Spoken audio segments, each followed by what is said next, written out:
د کرونا وایرس له امله دمګړۍ د نړۍ د سترو اقتصادي هیوادونو حالت په ټپ ولاړ دی. لکه چې مو ولیدل وویل البته نه کیږي، د موټرونو تولید بند دی، لوی مارکیټونه، فابریکې، هوټلونه او رستورانونه تړلي دي. ځینې کارپوهان وایي لوی فابریکې او کاروبارونه شاید تر دې اقتصادي بحران ووځي، خو واړه کاروبارونه به له منځه یا د له منځه تلو له ګواښ سره مخامخ شي. زموږ همکارې کریمې نعیمي په هالند کې له افغان اقتصاد پوه احمد احسان سره پر همدې موضوع خبرې کړې دي. د کرونا وایرس وبا یو روغتیايي بحران دی.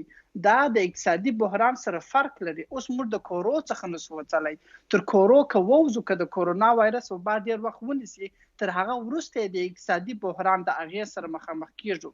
نو څومره چې د کرونا وایرس وبا ډیر وخت نیسي، هغومره د اقتصادي بحران اغیز زیاتیږي او بیا به وروسته هغه معاش چې ما یا نور افغانان یې لري، هغوی به د خپل معاش ونه لري، هغه خپل د کرونا د وایرس تر مخ امکانات به ونه لري. نو هغوی بیا دا هم نشي کولی چې دغه د وړوکو کاروبارونو څخه د 14,000 افغانۍ غاړه رانیسي، یا مثال یو ګران ساعت رانیسي، یا نور هغه شیان چې د وخت په تېرېدو نه خرابېږي چې هغه رانیسي، ځکه چې مالي امکانات به کم شوي وي. نو دا کوچني کاروبارونه څه کولی شي چې تر دغه بحران سالم ووځي یا روغ ووځي، بیرته خپل کاروبارونه پرانیزي؟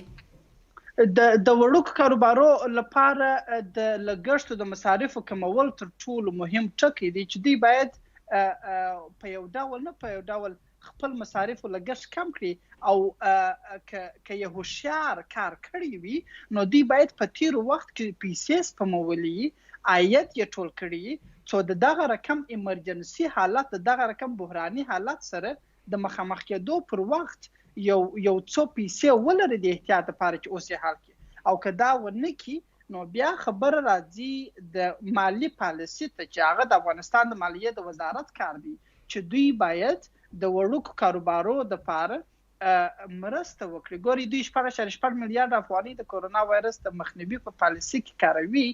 نو دا خو به ټوله ماسکونو د تنفسي ماشینونو ته نه ځي، دا باید تر یوې اندازې پر دغه اقتصادي اړخ هم مصرف کړل شي. همدا چې په افغانستان کې د عامه روغتیا سکتور او روغتونونه بیا اندازې زیات ستونزې لري. افغان اقتصاد پوه مختار احمد احسان و په هالند کې.